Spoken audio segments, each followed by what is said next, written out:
وبالوالدین احسانا، سبحان اللہ، کہ عبادت نہ کرو صرف اور صرف اپنے رب کی، یعنی عبادت صرف اور صرف اپنے رب کی عبادت کرو، وبالوالدین احسانا، اور اپنے والدین کے ساتھ حسن سلوک کرو۔ قرآن میں کئی جگہوں پر اللہ تبارک و تعالیٰ نے والدین کی فضیلت، والدین کا مقام کیا ہے، مرتبہ کیا ہے، کئی جگہوں پر فرمایا۔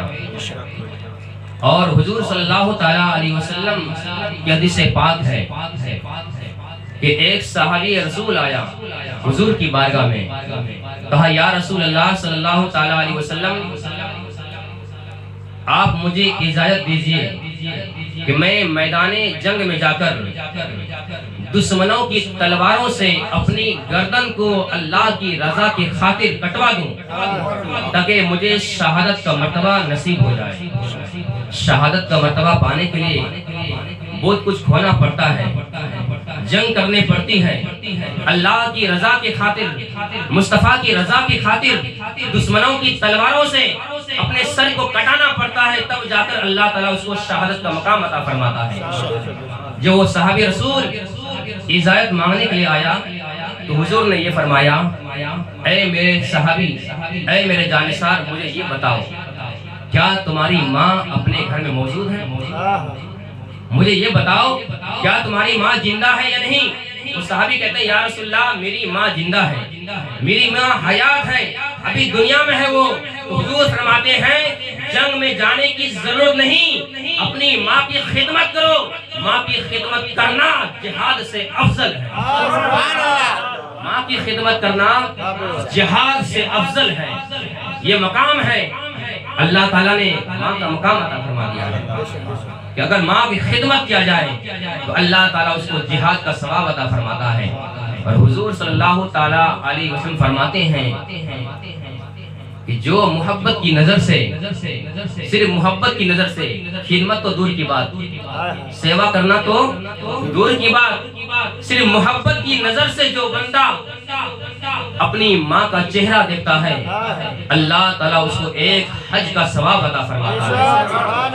آج ہندوستان سے، پاکستان سے، پوری دنیا سے حج کے موقع پر لوگ حج کرنے کے لیے جاتے ہیں۔ جو بھی حاجی ہوتا ہے وہ گارنٹی سے نہیں کہہ سکتا کہ اللہ تعالیٰ میرے حج کو قبول فرما لیا، گارنٹی نہیں دے سکتا ہے۔ لاکھوں روپے خرچ کیا، گارنٹی نہیں ملا کہ تمہارا حج قبول ہے یا نہیں، لیکن حضور یہاں گارنٹی دے رہا ہے کہ جو محبت کی نظر سے ایک بار اپنی ماں کے چہرے کو دیکھے اللہ تعالیٰ اس کو ایک حج مبرور کا ثواب عطا فرماتا ہے۔ صحابی کہتے ہیں یا رسول اللہ اگر دین میں کوئی بندہ 100 مرتبہ دیکھے، دین میں اگر کوئی بندہ 100 مرتبہ دیکھے تو حضور فرماتے ہیں جو 100 مرتبہ دیکھے گا اللہ تعالیٰ اس کو 100 حج کا ثواب عطا فرماتا ہے۔ یہ مقام ہے، لوگ سمجھتے نہیں اپنے ماں باپ کے مقام کو، اس لیے اس کو ضرورت ہے سمجھنے کی۔ جب مقام سمجھے گا تو بہرحال وہ خود بخود اپنی ماں کی خدمت کرے گا۔ اور ایک بندہ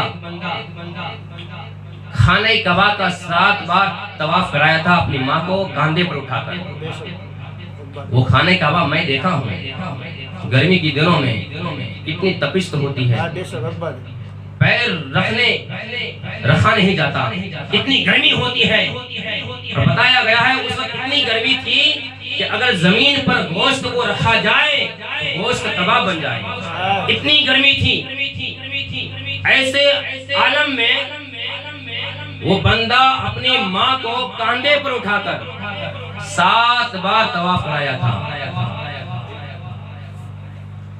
پھر بہگے گا دماغ، پھر بتانے کا مطلب نہیں رہے گا۔ 5 منٹ رہنے دو، 5 منٹ موئی ورنہ جو ہوگا وہ سمجھ میں نہیں آئے گا۔ کتنے برین پاسی گرم کری لاؤ درود پاک پڑھی اللہم صلی اللہ سیدنا و شفیعنا مولانا محمد و آلہ وسلم صلاۃ و سلام علی رسول اللہ صلی اللہ علیہ وسلم۔ تو بندہ اپنی ماں کو کاندھے پر اٹھا کر خانہ کعبہ کا طواف 7 بار کرایا تھا۔ جب طواف کر چکا تو رب کی بارگاہ میں دعا کی، مولا کیا میں اپنی ماں کا حق ادا کر لیا؟ کیا میں اپنی ماں کا حق ادا کر لیا؟ غیب سے آواز آئی، ماں کا حق تو دور کی بات، جنم کے وقت جو درد ہوا تھا اس درد کا تو نے ایک حصہ بھی ادا نہ کیا۔ یہ مقام ہے، ہم کتنے ہی ماں کی خدمت کریں، ماں کا سیوا کریں، لیکن پھر بھی کوئی بندہ اپنی ماں باپ کا حق ادا نہیں کر سکتا ہے۔ یہ مقام ہے اللہ تعالیٰ نے ماں کا دیا ہے۔ تو آپ یہ نہ کیجئے گا کہ صرف میں ماں کا مقام بتا رہا ہوں، ماں کی خدمت کرے اور باپ کو جانے دیں۔ ہاں نہیں، ایسا نہیں۔ باپ کا مقام کیا ہے؟ آپ سنتے ہیں نا کہ ماں کے قدموں کے نیچے جنت ہے، ماں کے قدموں کے نیچے جنت ہے۔ حضور فرماتے ہیں کہ اگر جنت ماں کے قدموں کے نیچے ہے تو وہ جنت کا دروازہ تمہارا باپ ہے۔ کوئی دروازے سے گھر میں جا سکتا ہے؟ نہیں جا سکتا ہے۔ اگر گھر میں جانا ہو تو دروازے کی ضرورت ہے، اور اگر کوئی بغیر دروازے کے داخل ہو جائے تو پوری دنیا اس کو چور کہے گی۔ گھر میں جانا ہو تو دروازہ چاہیے۔ حضور فرماتے ہیں ماں کے قدموں کے نیچے جنت ہے، تو اس جنت کا دروازہ تمہارا باپ ہے۔ مطلب ماں کی بھی خدمت کرو اور باپ کی بھی خدمت کرو۔ اگر جنت میں جانا چاہتے ہو تو دونوں کی خدمت کرو۔ اس لیے مسلمانوں، جہاں تک ہو سکے ماں کا مقام تو کوئی بتا ہی نہیں سکتا ہے۔ حدیثوں میں کئی جگہوں پر ماں کا مقام بتایا گیا ہے، اور ماں کا ممتا کیا ہوتی ہے کہ ایک انسان، یہ آخری بات کہہ دوں کیوں وقت بہت زیادہ ہو گیا ہے، ایک انسان ایک کسی حسین و جمیل لڑکی پر فدا ہو گیا، وہ دنیا کی لالچ میں اندھا ہو گیا تھا، اس کو ماں کا مقام معلوم نہیں تھا۔ جب وہ انسان گیا اس کے پاس تو اس لڑکی نے کہا میں تم سے نکاح کر سکتی ہوں مگر ایک ہی شرط ہے۔ کہا کیا شرط ہے؟ اس لڑکی نے کہا کہ اپنے گھر جاؤ اور گھر میں جانے کے بعد اپنے ماں کا دل نکال کر میری ہتھیلی پر رکھ دو۔ کہا اتنی سی بات ہے، اتنی سی بات ہے۔ وہ دنیا کی لالچ میں اندھا ہو گیا تھا، اس کو مقام معلوم نہیں تھا ماں کا مقام کیا ہے۔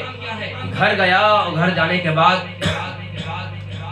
خنجر سے اپنی ماں کے کلیجے کو نکالا، اور نکالنے کے بعد وہ راستے میں آ ہی رہا تھا کہ ٹھوکر لگتی ہے، ماں کا کلیجہ نکل چکا ہے، ماں گزر چکی ہے، انتقال کر چکی ہے، ماں کا کلیجہ الگ ہے۔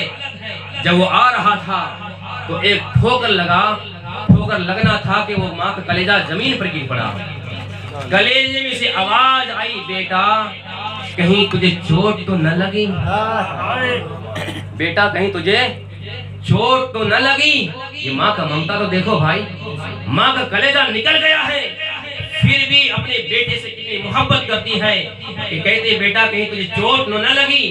وہ کلیجہ لے کر گیا، کہا اے عورت دیکھ تیرے کہنے کے مطابق میں اپنی ماں کے کلیجہ کو نکال کر آیا ہوں۔ اس عورت نے کہا بے وقوف، جب تو اپنی ماں کا نہ ہوا تو میرا کیا ہوگا؟ جو بندہ ماں کا نہیں ہوتا ہے وہ دنیا کا کیا ہوگا؟ اس لیے مسلمانوں ماں کا ممتا بہت بلند ہے۔ اگر ماں اگر دنیا میں ہے تو اس کی خدمت کرو۔ حضور کی بارگاہ میں صحابی آئے کہا رسول اللہ میں ماں کا حق کیسے ادا کروں؟ حضور فرماتے ہیں کہ اگر ماں اگر زندہ ہے دنیا میں ہے تو اس کی خدمت کرو، اور اگر ماں باپ دنیا سے چلے گئے ہیں تو ماں کے نام سے اصالِ ثواب کرو۔ یہ ماں کا حق ہے کہ اگر ماں زندہ ہے تو اس کی خدمت کیا جائے، اور اگر ماں دنیا سے چلے گئے ہیں، ماں باپ چلے گئے ہیں تو اس کے نام سے اصالِ ثواب کیا جائے۔ بہرحال ہم تمام مسلمانوں کو جن کے پاس